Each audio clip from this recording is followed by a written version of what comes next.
hacer una síntesis, una visión global del origen de la situación actual, no solo de la situación fáctica, de hecho, sino también la situación de los valores intelectuales, de los criterios, de las escalas de valores o disvalores, y como es imposible de hacer ese análisis, al final sería una síntesis, pero claro, la síntesis procede de análisis parciales obligatorios, y el conjunto de los análisis que forzosamente son parciales, porque la inteligencia no puede enfrentarse de golpe con todo un mundo continuo, tiene que introducir discontinuidades para poder analizar las partes previamente separadas y luego, una vez analizadas, recomponerlas en una síntesis.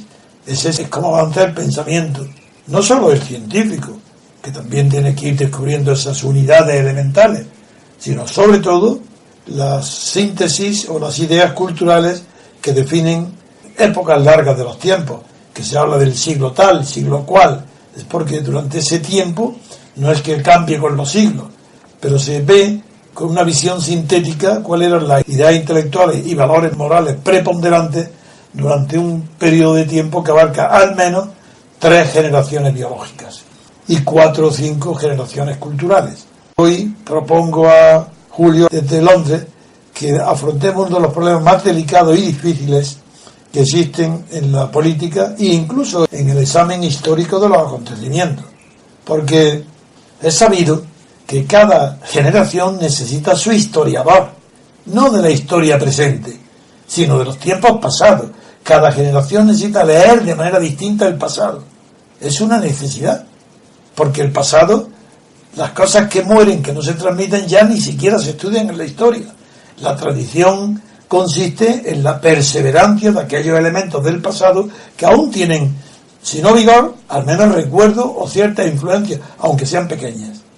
Pues del mismo modo digo que cada generación tiene su historiador. El ejemplo está en la Revolución Francesa, que sabéis que es un asunto al que he dedicado una gran parte de mi investigación y mi vida intelectual.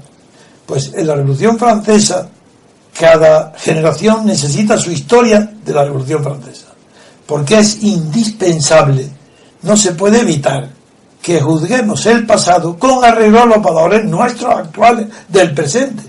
Y como esos valores cambian de unas generaciones a otras, sobre todo generaciones culturales, no biológicas, es normal que cada X tiempo prolongado necesitamos no revisar la historia, sino dar una nueva visión de la historia sin revisar las anteriores. Por eso son tan importantes los grandes historiadores, que ha habido muy pocos desde hace 2 siglos, muy pocos, pero los que hay son indispensables, no para conocer el pasado, que ese generalmente ya está bastante bien conocido en los hechos, sino para conocer la valoración que del pasado hacen las generaciones presentes y futuras, que se parece muy poco a la idea que se hicieron del pasado los contemporáneos de los acontecimientos. Esto tiene importancia colosal, porque lo mismo que sí se examina la función de los historiadores y los filósofos y los grandes pensadores han tratado el tema, sin embargo, no hay más que visiones parciales, monótonas y aburridas sobre la función que desempeñan los medios de comunicación, que es decir, la prensa escrita, la radio, la televisión. Pues continuamente hay discusiones en las que es muy difícil llegar a un punto de acuerdo. Incluso si empezáramos, por ejemplo, diciendo ¿qué es los medios de comunicación? Hoy aparece, enseguida empieza uno diciendo el cuarto poder, otro dice no, ¿cómo va a ser el cuarto poder? Es el contrapoder. Otro dice no, es la expresión de la hegemonía, no la del gobierno. Gramsci, por ejemplo. Otros dirán cosas parecidas, porque falta una síntesis concreta, porque los hombres de acción generalmente no conocen bien los mecanismos de la inteligencia colectiva, que es la que está en los medios de comunicación, porque un periódico y una radio y una televisión agrupan a unos individuos no por sus cualidades de escritores, sino por la homogeneidad de su visión del pasado y del presente. Forman el grupo editoriales. Bien, esto es lo que te propongo, Julio. Una comparación entre el papel social, cultural, político, etcétera, el papel que cumplen los medios en España comparado con el que cumplen en el Reino Unido y en Estados Unidos, que tú conoces maravillosamente. Yo creo que el tema para mí es apasionante, porque vas a descubrir, desde luego de ti siempre lo espero, aunque sean temas que hay muy poca investigación sobre ellos, pero sabéis que mi tendencia natural es reducir a esquemas intelectuales, a ideas maestras, pues los acontecimientos diarios, y que los intelectuales, las universidades, los libros de moda no abordan, entre otras razones porque no saben abordarlo, porque no saben deducir pensamientos de hechos concretos. Están acostumbrados todavía a la escolástica de deducir las opiniones de otras opiniones generales y las ideas de las ideas, cuando no es así. Son los hechos los que tienen que inducir a extraer de ellos ideas, y sobre todo los hechos que conocemos bien de lo que estoy hablando, que es comportamiento de la prensa española, de la radio y de la televisión desde la muerte de Franco a hoy, comparado con la función que desempeñan esos mismos medios en el mundo anglosajón. Esa es en definitiva lo que te propongo. Me gustaría que me dijeras cuál es tu opinión, Julio. Se me ocurre una primera cuestión. Yo creo que la gran diferencia es en el Reino Unido, y no digamos ya nada en Estados Unidos, donde la calidad de la información y la competencia de los medios todavía es mayor que la que hay aquí en el Reino Unido. Los medios de comunicación, tanto en el caso británico como en el caso norteamericano, lo que hacen es seguir la opinión pública. Y la experiencia que yo tengo de haber vivido tantísimos años en España es que en España lo que hacen es crearla. Yo no sé si usted está de acuerdo con esto. Ahora voy a hablar del tema, continúa. Pero a mí me parece evidente. Por otra parte, en el caso del Reino Unido, conozco obviamente más, la gran diferencia con cualquier comparación que se pueda hacer con España, pues sería negativa para lo que hay en España, porque aquí hay una cosa que se llama BBC. La BBC fue fundada en el año 28, es la primera corporación radiofónica del mundo, y su lema, al que sigue fiel, es instruir, entretener e informar. A mí me gustaría servir de antena, de plataforma, para que cualquier opinión, cualquier criterio que se produzca en la sociedad británica sea conocido por eso que se llama aquí el gran público. De todas maneras, ha habido varios intentos en los últimos 20 años de abrir el abanico, obviamente por razones técnicas, pues porque hace 20 años no había parabólicas, no había cable, no había otras cosas, y esa hegemonía cultural, diría yo, que ha tenido la BBC y que sigue teniendo la BBC, pues es discutida por algunos políticos, pero con la boca pequeña, porque el prestigio que tiene es tan grande. Recordemos que tiene el servicio de informativos mundial más escuchado del mundo, la BBC World. Entonces, en este país ha nombrado usted la historia. Están enamorados de la historia. Lo primero que me llamó a mí... Te interrumpo para decirte que, a mi juicio, los mejores historiadores del mundo son los ingleses. Sí, y por razones históricas... Y sé perfectamente por qué. Claro, no tuvieron la Revolución Francesa. Pero es que es curioso, por ejemplo, la Revolución Francesa, los historiadores más cercanos a la visión global son los ingleses, a pesar de que los 10 grandes historiadores de la Revolución Francesa son franceses y son creadores, son geniales, pero son particulares, son filosofías de la historia lo que hacen, no es historia. Yo, claro, mi libro sobre la Revolución Francesa es una visión crítica de esos 10 puntos de vista de los grandes historiadores franceses, de los grandes famosos. En cambio, me encuentro que frente a hechos particulares, por ejemplo, papel de la mujer en la Revolución Francesa o los sans-culottes, temas clásicos, los mejores son los ingleses. Para la monografía de la Revolución Inglesa, los mejores los ingleses. Se está celebrando ahora la derrota de Napoleón en la batalla de Waterloo, y aquí lo que se dice constantemente es que el Imperio Británico y sus aliados, principalmente los prusianos, derrotaron a un dictador. Y recordemos a los oyentes que la consecuencia directísima de la Revolución Francesa, del caos que hubo en la Revolución Francesa, fue una dictadura y un imperialismo criminal, sino que se lo digan a España, las consecuencias tremendas que tuvo la invasión de... Bueno, pero es que Napoleón es ambigua su influencia en toda Europa y en el mundo, porque él llevaba el ejército, ganaba la batalla bajo el nombre de la igualdad y fraternidad, exportando, por ejemplo, él funda la República Helvética y funda la República Cisalpina en Italia. Napoleón no que fue un engaño, no es eso, es que él fue el producto del directorio. El directorio puso fin a los ideales de la revolución Y Napoleón encarnó lo que fue el Directorio, lo encarnó con las armas en el mundo. Entonces por eso Napoleón era el revolucionario que invadía Europa en nombre de la libertad y para traer la libertad.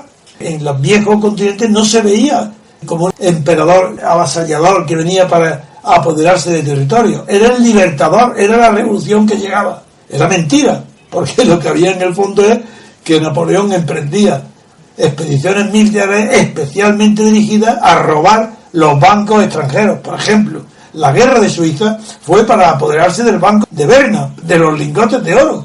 Si describo el Piamonte, te diría igual, o las obras de arte. Pero, sin embargo, la función mundial que tuvo por encima de sus ambiciones personales o de su propia persona era la exportación de los ideales de la Revolución Francesa mediante la expansión militar. A mí me recuerda la utilización que han hecho los norteamericanos de la palabra democracia después de la Primera Guerra Mundial. Pues sí. Esa misma utilización es la que hizo Napoleón. Napoleón era un criminal, un asesino, un imperialista. Pero y si no, en nombre de la libertad.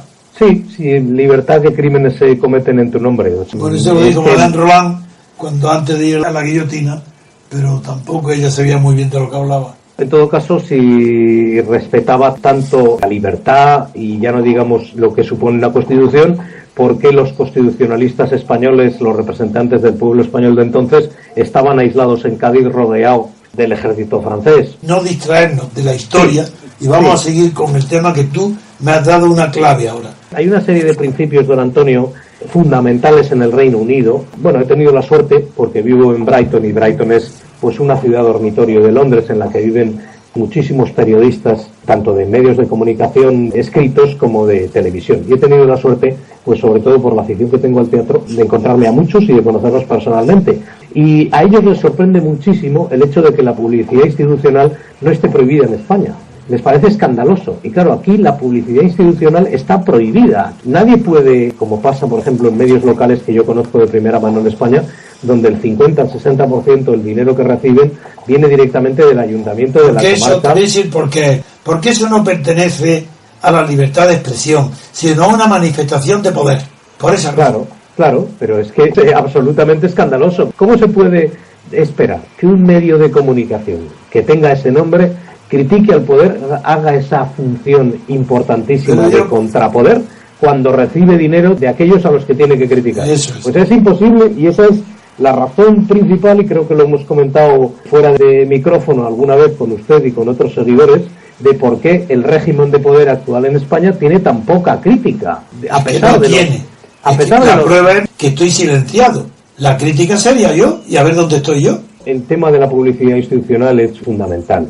Aquí está prohibido, solamente se paga una licencia, que hay muchísima gente que no la paga, por ejemplo los jubilados no la pagan, la gente de bajos recursos no la pagan, la gente que está en el paro tampoco la paga, y se pagan unas 140 libras al año por ver la BBC. Pero con las nuevas tecnologías no hace falta pagar la licencia, porque desde cualquier ordenador, como emite no en directo, sino con unas décimas de segundo posterior a cuando se está produciendo la información, tampoco hay que pagar. Eso por parte de la televisión. Por parte de la radio, pues la oferta es gigantesca, como os podréis imaginar. Con la revolución que ha habido en Internet, pues hay radios de todo tipo y de todo color.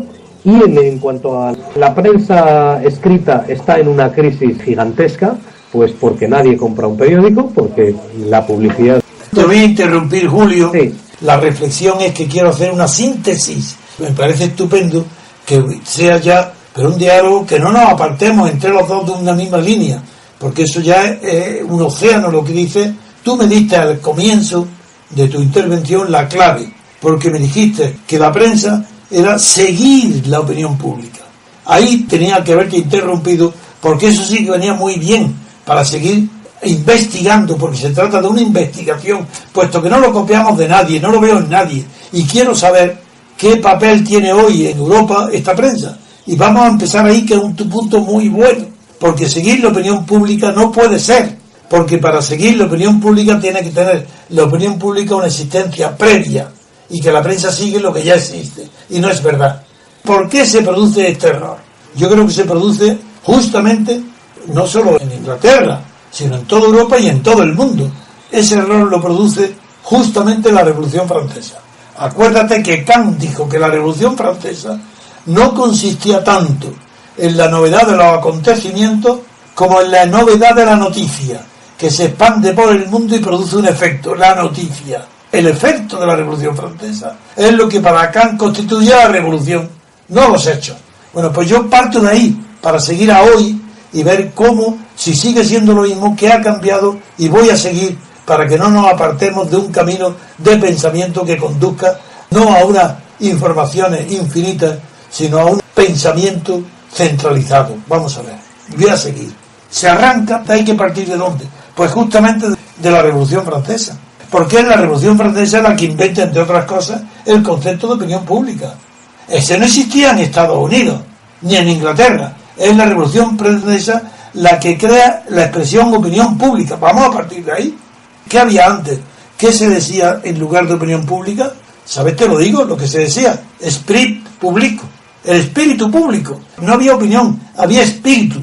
La diferencia entre espíritu y opinión va a hacernos ver con más claridad qué pasa con la tergiversación permanente que está produciéndose hoy, que ya no se sabe qué es la prensa. Todos los medios de comunicación es un órgano de expresión de opinión, órgano de producción de opinión, de una opinión concorde, propietarios de la prensa, que son generalmente los grandes oligarcas, de acuerdo con los gobiernos, con el poder político establecido.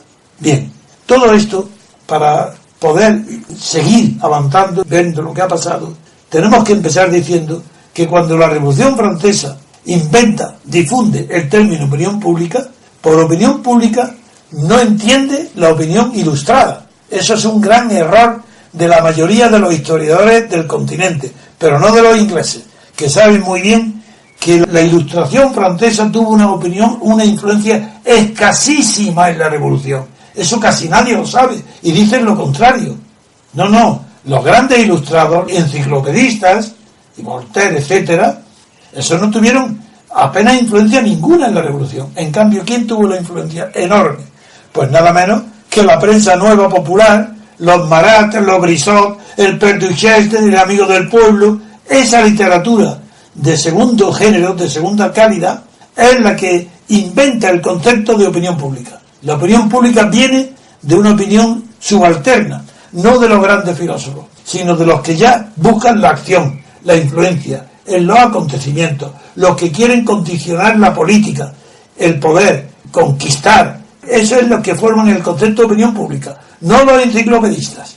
Bien, una vez partido de ese hecho, ya es más fácil. Ahora sí que podemos seguir. Ahora sí que decimos, si ese es el origen, sabemos muy bien, enseguida comprendemos lo que antes adelanté con el directorio, con Napoleón, para responder a tu pregunta. Ahora tenemos que decir, ¿es el cuarto poder? Es un poder evidente. Que la prensa es un poder, eso no tiene más. ¿Cómo no se va a admitir? Porque un poder es todo aquel factor que influye en otros sujetos. Pues el sujeto de la prensa influye en los lectores. Entonces tiene una influencia, luego tiene un poder. Ahora, ¿es de la misma categoría que el poder soberano? De ninguna manera. ¿Cómo va a ser la misma categoría el poder de la prensa en Estados Unidos que el poder de Obama? De ninguna manera. Aunque Obama venga condicionado por el New York Times o por el Washington Post, o ahí en el Reino Unido por los grandes periódicos, el Times y sobre todo por la BBC, sin embargo no se puede confundir. ¿Es el cuarto poder? Yo digo que no. El cuarto poder es una manera de disimular y falsear la realidad. Porque la prensa, cuando es un cuarto poder, es que no hay poder. Para que la prensa sea un cuarto poder, tiene que ser superior a los clásicos tres poderes. Si eliminamos de los tres poderes el judicial, que es mentira, porque nunca es poder, lo único es aspirar a ser independiente, pero no un poder que tenga influencia en otros poderes, eso ni hablar. Si eliminamos el poder judicial, no queda más legislativo y ejecutivo, que son el Estado. Y ahora, frente al poder del Estado, ejecutivo y legislativo, que es la ley, el poder de la ley, ¿hay un poder de la prensa comparable o que se pueda decir cuarto poder? No, primero, si no hay tercero, que es el judicial. Pues no. ¿Qué es lo que hay? Contrapoder. La prensa, si no es contrapoder, es absolutamente un instrumento dócil manejado desde el poder. Da lo mismo que sea Franco, Hitler, Mussolini. Si la prensa no es contrapoder, es una prensa de propaganda del poder, pero del único poder, no de división de poderes. No es que hay una prensa que sea favorable al legislativo y otra al ejecutivo. Esos son ya accidentes menores comparado con la esencia que busco siempre para definir y entender los grandes acontecimientos. El poder es el poder, es el ejecutivo, y el ejecutivo es el que manda en Europa en el legislativo. Los diputados europeos no son independientes. Las que hacen las leyes, en Europa no hay leyes independientes. Todas las leyes europeas están inspiradas, hechas y financiadas, sí, digo financiadas, incluidos los contribuyentes, por tanto los sueldos y la corrupción, financiado por el Poder Ejecutivo, o los aspirantes al Poder Ejecutivo. ¿Quiénes son los aspirantes en Europa del Ejecutivo? Pues los partidos estatales. El enemigo número uno, ya no de la libertad, por supuesto, de la libertad de prensa, es los partidos estatales. Si es un partido estatal, ya la prensa que apoya ese partido ya es una prensa de pura propaganda, bien sea del gobierno, de un partido o del Estado. Por eso en el Reino Unido hay esa diferencia tan inmensa entre la libertad de prensa, las apariencias que vemos de libertad y de buscar la verdad, de la prensa del continente europeo, que toda ella está detrás del poder estatal que tienen los partidos de la oligarquía. Las oligarquías tienen partidos y prensa. ¿Quiénes son los dueños? Visibles nada más que el poder, el ejecutivo. El poder no hay más que el ejecutivo. Si el legislativo ni se ve, y cuando se ve tienen cara de idiotas, como los que vemos ahora de Europa, estos que están negociando con Grecia. Pues los griegos son unos chulos, y los que negocian con Grecia europea son unos idiotas. Pues bien, si seguimos ese razonamiento, vemos enseguida, primero, lo ridículo que es hablar de la prensa como cuarto poder. En cambio, el sentido que tiene en los países libres como Estados Unidos y como Inglaterra, que la prensa es un contrapoder. Y si no es contrapoder, no es nada. No es más que aduladora de los otros poderes. ¿Qué es lo que pasa entonces en Europa? Pues que toda la prensa que hay es heredera de la expansión que hubo en la prensa con los triunfos del Estado totalitario. Si es que los efectos del totalitarismo alemán, italiano, francés, con Vichy, español, Franco, Portugal, todos los dictadores, en Rumanía, todo, Bélgica, Holanda, los reyes, las monarquías, todo el totalitarismo del fascismo no ha desaparecido. Totalmente no, porque es verdad que hubo una ruptura formal en Nuremberg. ¿Y qué? Nuremberg sacrifica, sí, condena a 20 personas a cambio que 200.000 o 2 millones de funcionarios fascistas o nazis continúan en la administración de Europa. Y en España, ¿qué ha pasado con el franquismo? Lo mismo. Es que hay ruptura moral o intelectual con el franquismo de ninguna manera. Ahí está Juan Carlos y Suárez para impedirlo. Entonces, ¿qué pasa? Que el periódico El País, ahí voy ahora a España, nace al mismo tiempo que se encarcelan. A mí, por ejemplo, que soy un símbolo, yo no hablo de mí como persona, yo simbolizaba la ruptura democrática y pacífica del franquismo. Y a mí me meten en la cárcel a la vez que sale el periódico País. ¿Y cómo sale el País? Fundado por ¿quién? Por Polanco, un franquista hasta la médula, por Fraga, acompañado de los tamames de la época. ¿Y cómo sale? Vamos ahora al fondo de verdad, Julio, de verdad, tenemos que llegar a la verdad, si no, no comprendemos nada. ¿Cómo sale? Pues para que no haya una condena del franquismo, pero para que no haya tampoco una afirmación absoluta y plena de la libertad. Ah, amigo, ¿a qué llegamos entonces en España? A lo que ya ha llegado ante Europa. Si España no inventa la socialdemocracia, la inventa Europa. Pero después de Franco hay que inventar la socialdemocracia para no condenar a los franquistas. Porque aquí yo y todos los que creemos en la verdad o en la honradez o en la moralidad somos maniqueos. Adoramos al Dios Manes. Al Dios, claro, que dura hasta San Agustín, dentro del catolicismo, que era maniqueo, San Agustín. Pero claro, entre el blanco y el negro, entre el bien y el mal, los maniqueos no admiten que se pueda estar, o estar en un lado o estar en otro. Pues la socialdemocracia ha dicho, no, ni hablar, ¿qué va? Ni moral ni intelectualmente existe. Ni el bien ni el mal. Ni la verdad ni el error. Esa es la socialdemocracia. Por tanto, no podemos condenar el terrorismo. Al terrorismo no, hay que condenarlo sí, pero cuidado con ellos, que tienen derechos humanos. Hay que liberarlos enseguida. que no hay nada, no hay un solo juicio en el continente europeo que merezca decir rotundamente sí o no. ¿Qué más da que se hable de terrorismo, de homosexuales, de matrimonio, de pueblo, de ricos? Nada, todo el mundo tiene razón. Y como todo el mundo tiene una parte de razón, pues la verdad pública y política nunca puede ser sí o no, sino un gris que no se sabe lo que es, pero que borra todas las límites y definiciones de lo verdadero, de lo justo y de lo bueno. Eso es incompatible con Europa. Y la prensa europea continental se diferencia de la inglesa porque la inglesa continúa distinguiendo entre el bien y el mal, sin llamarse por eso maniquea.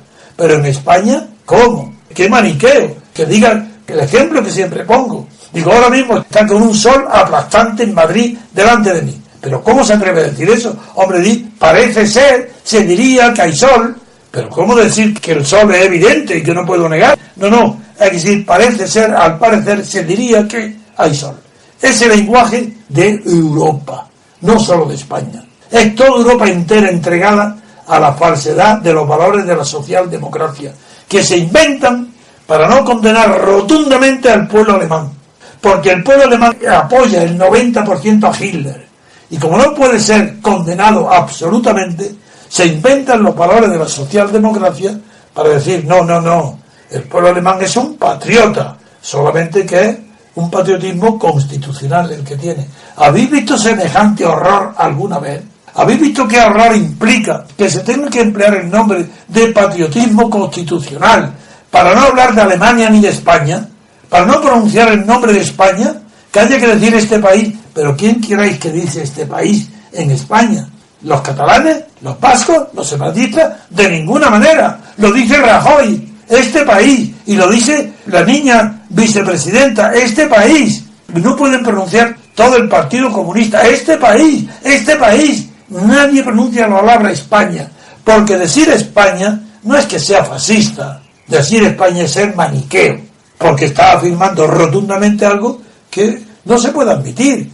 No, todas las opiniones son válidas, aquí todos los criterios son permisibles, esto no es derecho. Bien, con estos antecedentes vuelvo a la conclusión, para poder ya discutir ahora, o seguir hablando en términos de discusión, porque la discusión es muy bonita, discusión es la polémica, discutir, razonar, no conjuntamente, las razones de uno, es contrastar las razones que una persona que vive en Inglaterra y que conoce muy bien los medios de comunicación ingleses, puede entender mejor que todos los españoles que no paran de más que leer El País, El Mundo ABC, que en España no hay libertad de prensa, pero que en España no es muy diferente de lo que pasa en Europa. Ahí estáis viendo la crisis con Grecia. ¿Qué pasa? Que no hay identidad en Europa, que no se atreve a exigir al deudor que pague. Y como Obama ni siquiera vive aquí, le dice, hombre, que pues esto va a ser un desastre. Si Grecia se sale, hay que evitarlo a toda cosa, pagarle. Y Grecia, los periódicos admiten que los griegos dicen, y lo piden, lo dicen los periódicos, no quieren pedir ningún acuerdo, no buscan un acuerdo con Bruselas. Lo que piden a Bruselas es que le dé soluciones. Y eso le parece a la gente normal. Esa locura de manicomio, pues es lo normal. Y esos son los valores de la socialdemocracia. Pobrecillos los griegos. ¿Cómo? Vaya indiferencia la mía respecto al porvenir del pueblo griego. ¿Por qué el pueblo griego no mete en la cárcel y le expropia a toda la clase política que desde la guerra mundial lo ha dirigido? Pero a todos, si todos han sido delincuentes. Lo mismo digo en España. ¿Qué pueblo español? Exigir responsabilidad de verdad y de justicia y de honradez. Entonces sí, cuando hay libertad puede haber justicia. Cuando no hay libertad es ridículo hablar de justicia. Termino diciendo para Julio que lo que estoy tratando de definir, que si la prensa y los medios de comunicación no es un contrapoder, si la sexta, la cuarta no es un contrapoder ante Podemos, sino una propaganda, eso no es medio de comunicación, son instrumentos de poder para que si vence Podemos, poner la mano, poner el platillo, a ver qué le sacamos. Esa vergüenza es lo que se llama en España libertad de prensa. ¿O bien? Pues en Inglaterra no es así. Sabiendo esto que estoy diciendo, que es la conclusión a la que yo quería llegar, que no es un cuarto poder, que debe ser un contrapoder, ¿es o no es un contrapoder en el Reino Unido y en Estados Unidos? Esa es la realidad. que me gustaría que tú me la examinaras y me la confirmaras, porque yo estoy convencido que es un contrapoder. Y en cambio, decirme qué periódico en España, ni en Europa, no digo el país, ni Le Monde en Francia, ni Frankfurt Allgemeine Zeitung, en ningún país europeo continental la prensa ni las televisiones se conciben como contrapoder, sino aparatos que están al servicio del gobierno, sea el que sea. Y si algún partido tiene la oportunidad de aspirar al gobierno, claro que hay medios y periódicos y televisiones que se adelantan y se ponen al lado de ese partido por si llega al gobierno, que tenga y disfrute de todas las migajas que reparte siempre el poder político. Porque aunque el poder financiero sea el que apoya en definitiva a la oligarquía, cuidado, en una democracia el poder financiero está sujeto por completo al poder político. Y el poder político no tiene suficiente magnitud para poder condicionar la vida política de un pueblo libre. Ahora, si el pueblo está habituado a una dictadura, como ha pasado en Europa, totalitaria, y ahora a una oligarquía heredera de ese totalitarismo, evidentemente no hay tradición de libertad. Decía ya Tocqueville, cuando un pueblo pierde durante mucho tiempo la práctica de la libertad, hasta olvida en qué consiste. Yo digo mucho más, eso es que lo olvida, porque lo ha tenido, porque Tocqueville creía que sus abuelos y sus bisabuelos, por ser aristócratas y haber estado en la fronda contra Luis XIV, creían que su familia había conocido la libertad política. Pero figuraros, España, pobre país, que no ha conocido la libertad política nunca, jamás, ni en la República. Conoció libertades individuales, lo que se llama libertades parlamentarias, pero no conoció una libertad pura, grande, colectiva. La prueba es que la Constitución de la Segunda República decía que España es una república de trabajadores. ¿Eso ya qué quiere decir? Que no hay libertad colectiva, porque ha excluido nada menos que a todo el que no sea trabajador. ¿Ha excluido a quién? A los ricos, pero como si los ricos no formaran parte de la república. Bien, esto es lo que yo quería, Julio, anticiparme, para que ahora sí, conociendo a dónde vamos, diga cómo se comporta la prensa de Estados Unidos y del Reino Unido ante los partidos políticos, del gobierno y los partidos políticos antes de que ocupen el poder. La gran diferencia, don Antonio, es que obviamente hay unos intereses clarísimos, no dependen del poder político, entonces la responsabilidad que tienen la tienen con sus lectores. En el caso norteamericano hay una diferencia muy sutil entre los medios de comunicación británicos y los medios de comunicación norteamericanos, y a mí me parece infinitamente superior la independencia y la magnitud en el caso británico por motivos históricos, por el peso que ha tenido el Imperio Británico y por el peso que tiene el idioma inglés, pues sigue teniendo una influencia enorme en el mundo y por ese prestigio que tenía y que tiene todavía la BBC. Ahora bien, hay intentos por parte del conglomerado mediático que dirige el señor Murdoch, que es un conglomerado mundial, la Fox en Estados Unidos, en la cadena Sky aquí, de condicionar eso. Hay fuerzas que luchan por acabar con ese papel que han tenido aquí los medios de comunicación, especialmente apoyando al ala más derechista del Partido Conservador. Eso es importante que se sepa. No vamos a ser ingenuos tampoco. Lo que sucede es que como hay una tradición enorme de respeto a la libertad de expresión, eso tiene su reflejo en los medios de comunicación. ¿Qué son los medios de comunicación más que la libertad de expresión en un formato de papel, en un formato de internet, o lo que estamos haciendo nosotros ahora en este formato de radio? Si nosotros siguiéramos la corriente que apoya al régimen español sin ninguna crítica, pues no estaríamos usando nuestro derecho a la libertad. Lo que estaríamos haciendo es apoyar exclusivamente a lo que hay, y precisamente, como ha dicho usted muchas veces, es más, voy a decir algo que he leído esta semana. Hay un libro que se llama Los mejores ángeles del ser humano, en el que precisamente Pinker, el escritor, sí, dice: la Revolución Americana fue la que siguió a la Ilustración, y sin embargo la Revolución Francesa no lo hizo. Y es lo que acabo de decir.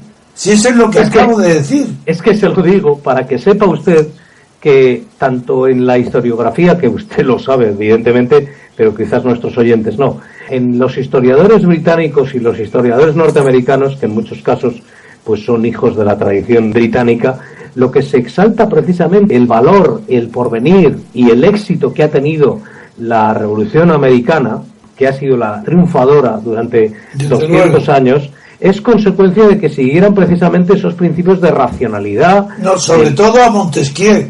Claro, pero la mala suerte es que en Europa se siguió a Rousseau. Francia, pero Inglaterra no. Claro, hubo una exposición al poco de llegar aquí, en la Biblioteca Británica, en la que se mostraban afiches, pinturas y periódicos de la época, en los que lo que se decía, obviamente, se criticaba muchísimo la Revolución Francesa, como la veían en la época los británicos, era algo caótico. En la época de Pitt. Para ellos era algo caótico, claro, pero simplemente lo que ha dicho usted de Kant, pues eso lo hubiera compartido, si hubiéramos tenido la oportunidad de preguntar a los... Todos los ingleses lo hubieran compartido. Lo importante fue el efecto que produjo. Que precisamente el efecto en las conciencias, en la imaginación, no efectos políticos, efectos de concepción del mundo. La Revolución Francesa era algo que revolucionaba la conciencia del mundo, no la de Francia. Esa es la posición de Kant. No ya ver el lado oculto de la luna, que lo fue, de repente ponerse delante de la realidad. Estaban en un sueño monárquico, todo el mundo, Europa entera, menos Estados Unidos, claro. De repente poner a Europa entera, continental, como Estados Unidos cuando ganó la guerra contra Inglaterra. Ahí se encontramos. ¿Qué hacemos ahora? Que hemos descubierto la verdad y que se ha guillotinado a la monarquía. ¿Qué hacemos ahora? Ese fue el efecto que a Kant le produjo tanta admiración, porque él estaba a favor de la Revolución Francesa. Cuidado. Pero dijo que lo que consistía no era tanto en los acontecimientos como en la opinión que creó en el mundo, de que un pueblo podía ser libre, contra las tradiciones, contra la historia, contra el feudalismo, contra los reyes, contra las monarquías, que un pueblo podía conquistar la libertad colectiva. Ese fue el mensaje que nos transmitió Kant. Mientras el sueño no me hiciera caer, podría estar pensando y reflexionando y dando criterios, productos de una investigación mía sobre este tema que ha durado más de 50 años. ¿Quién es Podemos? Podemos sin libertad. ¿Cómo? ¿Que está jugando a tronos? Regalando tronos, tomándole el pelo a la gente, riéndose, haciendo discursillos, porque habla seguido con una coleta. ¿Pero eso qué es? ¿Pero qué es Podemos? Nada, cero, a la izquierda. ¿Por qué? No defiende la libertad, porque no quiere una nueva constitución, porque quiere que esté monarquía. Y dice, no, es que las cuestiones de monarquía, república, todas las cuestiones formales, de eso no me preocupo, eso ya vendrá tiempo después. Ahora hay que ocuparse de lo que preocupa a la gente. Y a la gente, ¿sabéis a lo que llama gente? Yo no lo sé, porque gente no es pueblo, el pueblo es pueblo. Igual que no dice en España, este país es mejor que España. Ya pueblo nadie lo dice, ni trabajadores, ni proletarios, ni obreros. Ahora es gente. Pero si la gente, si es un régimen gentilicio, pues todo el pueblo. Y si no, es una parte del pueblo que se llama la gente de la toga, la gente de la espada, los militares, la gente de la calle, la gente del campo, la gente de la ciudad. Pero el genérico gente sustituyendo a pueblo es una falsedad semántica, etimológica, y es una demagogia para inventar palabras y no decir nada, como es decir todo lo que dicen, si todo es mentira. ¿Pero qué es la casta? Si la casta es el sistema que describe muy bien la sociedad hindú de la India, es de castas. Pero la clase política definida en la filosofía italiana de Mosca, de Gaetano, Mosca, desde finales del siglo XIX, y que ha tenido una aceptación y la tiene universal. No hay sociólogo político, no hay analista político que no acepte el concepto de clase política, como distinto, como una especie de clase social. Y vosotros decís casta, y la gente lo sigue, lo imita y lo pone de moda. Estos ignorantes, atrevidos, audaces, que no tienen más que el descaro de insultar, de acudir a las televisiones capitalistas para hablar en nombre de ¿qué? ¿De una revolución proletaria? No, ¿qué va? Decir lo mismo para ocupar el poder. Y que una vez en el poder entonces definirán. Porque antes no se definen y atacan al pobre Cayo Lara. Ellos mismos se salen de Izquierda Unida diciendo, pero el pobre Cayo Lara, ¿qué hace con el 12%? Como tiene principios, no puede pasar del 12%. ¿Y qué haces tú, Pablo Iglesias? Que ahora no tienes más del 12%. Pero como tú no tienes principios, claro que vas a seguir. Porque vas a seguir, ¿para qué? Para pasar del 12, ¿hasta cuándo? No, de momento ya tienes las pagas, el dinero de Europa, ahora ya te nombran senadores, porque el sistema permite que la autonomía designe también a senadores, no sé lo que es, pero en fin, ya empieza a ser lo que tú llamas casta. ¿Y qué dice la gente ante eso? ¿Se indignan? No, consideran que es el juego normal. ¿Y qué hacen las encuestas y los periódicos? Que a donde iba y donde empecé la reflexión, como si esto fuera normal. Y digo, esto es anormal. Es anormal que se consideren revolucionarios a unos pobres kinkis de la política como son estos golfos, que antes de llegar a ella ya han empezado mintiendo, robando, haciendo trampas, con Irán, con Venezuela, con Hugo Chávez, con las becas de la Universidad de Málaga, dándole el mismo grupo, el profesor que pertenece a Podemos, hace un concurso y se lo da a uno de Podemos, entre ellos se reparten. Esto es inaudito, que este tipo de personajes adquieran no ya el 10%, el 12%, han llegado en las encuestas, claro que eran encuestas, hasta el 28, el 30%, y se ha permitido este Pablo Iglesias al New York Times o a la BBC de Londres exponiendo programas como si fuera el presidente del gobierno. Y en lugar de hacer el ridículo, el payaso, y la gente tomarlo como un payaso, lo toma en serio y le tiene miedo. Encima, son tan escasas las bases morales, las bases ideológicas, las bases intelectuales de la oligarquía española, que le han tomado miedo a un payaso, un espantapájaro que se disfraza con coleta y alza una voz como si fuera Savonarola para destruir. ¿A quién? Pues a los que quiere destruir. Primero a Izquierda Unida, lo ha conseguido. Y ahora ¿quién quiere destruir? Al PSOE, pero el tontarrón, este oligofrénico que es Pedro Sánchez, no se da ni cuenta, pero aún así es tan débil la estructura, el pensamiento y la estrategia de Podemos que ni siquiera va a lograr merendarse al PSOE. Y volvemos con ello a la función de la opinión pública. Si hubiera en España opinión pública, si hubiese en España instrumentos de difusión de las ideas, de creación y difusión de las ideas en los medios de comunicación, sería imposible el fenómeno que estamos presenciando. Este personaje ni existiría. Ha sido creado por la Sexta, por la televisión. Es concebible que en el Reino Unido aparecieran personajes de este tipo creados por una televisión. Es inaudito.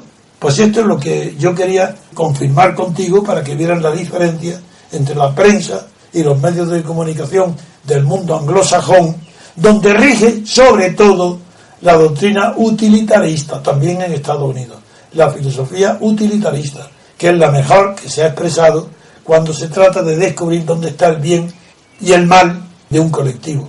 Pues el utilitarismo es la doctrina que sabe que el beneficio siempre será buscando el beneficio que favorezca a la mayor parte de la sociedad y que perjudique a la menor parte de la sociedad. Ese es el utilitarismo, ese es el resumen. Y aquí no, aquí está la prensa apoyando a este Pablo Iglesias, que viene como un energúmeno avanzando no sé qué, y a medida que va conquistando posiciones abandona su amenaza para comenzar con la adulación de regalarle un juego de tronos al príncipe rey hoy Felipe VI. A ver, Julio, si me quieres hacer algún comentario. El concepto que ha dicho usted, que lo ha expresado en alguno de sus libros, la diferencia entre opinión publicada y opinión pública. Claro.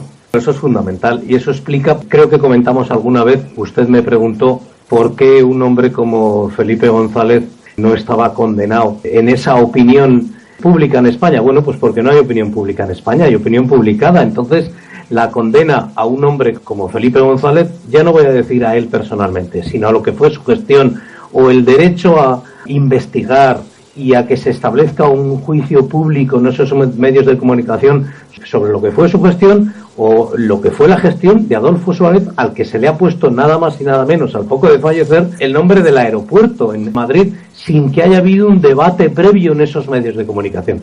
Mira, Felipe González ha apoyado en el país hasta tal punto que en primera página Felipe González llega a Venezuela, a Caracas, anunciando un laboralista que en su vida se ha ocupado de ningún tema penal, que no sabe nada de nada, y sin embargo llega Felipe González para arrinconar al régimen chavista. Esa es la realidad, bajo el pretexto que va a defender a los detenidos, a los juicios, como si él supiera algo de ese tema. ¿Por qué no le dicen a la gente que la corrupción de Carlos Andrés Pérez y Felipe González íntimo amigo de Felipe González, que falleció exiliado en Miami, buscado por la justicia pues venezolana. Esa corrupción es de donde procede el chavismo, claro, como reacción contra Pérez Jiménez, es decir, contra Felipe González. Claro, un cirujano de hierro, es que está clarísimo. Pero eso no se le dice porque el que hubiera un juicio abierto, el que hubiera libertad, volvemos a la palabra base. Usted ha dicho que no puede haber justicia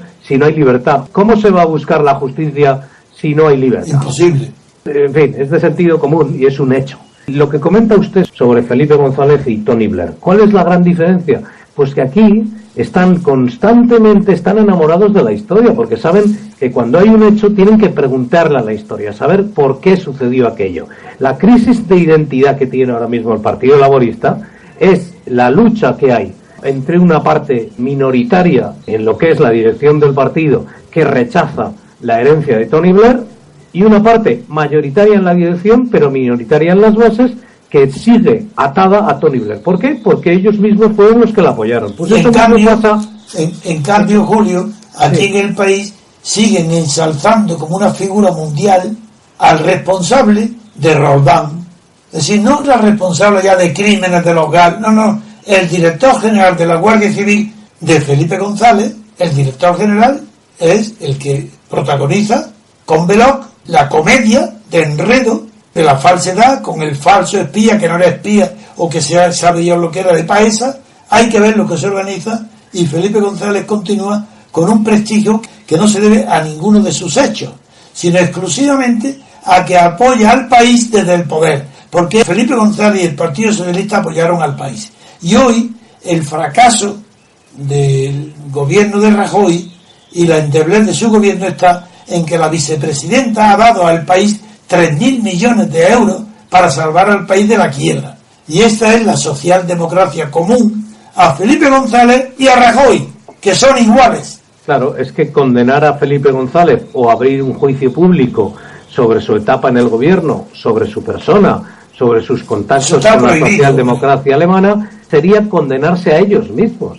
Es que esa es la clave. En cambio, en el caso británico, ¿qué sucedería? Pues que ese periódico se iría a la bancarrota, iría a un concurso de acreedores.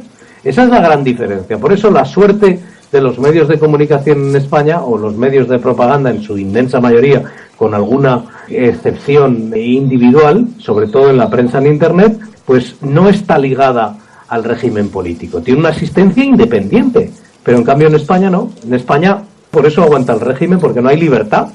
Siempre es un placer escucharle. A mí me emociona usted muchísimo, porque puedo sentir desde esta isla el amor a la libertad, el amor a la justicia, que sé que lo tiene. Sin libertad no puede haber justicia, y su patriotismo, porque para usted, para mí, para los seguidores de este movimiento cívico, nuestra patria es España, y no le debemos nuestra patria ni a Franco ni a los que nos gobiernan ahora.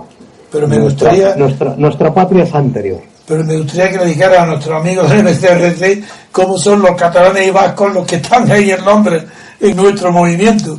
Sí, lo he comentado más de una vez, que la mayoría de los que me he encontrado aquí, y gente pues muy importante y muy conocida en Londres, en diversas empresas privadas, se han puesto en contacto conmigo, no una vez, muchas veces. Pues bueno, pues si un día se hace un crowdfunding, una recogida de fondos, pues a ellos les gustaría participar. ¿Por qué? Pues porque buscan la libertad, y es esa libertad la que tampoco tienen en algunos lugares de España. En ningún lugar de España, ninguno. Todavía se ve con una mayor intensidad, creo yo, en determinadas partes del país. Hombre, claro.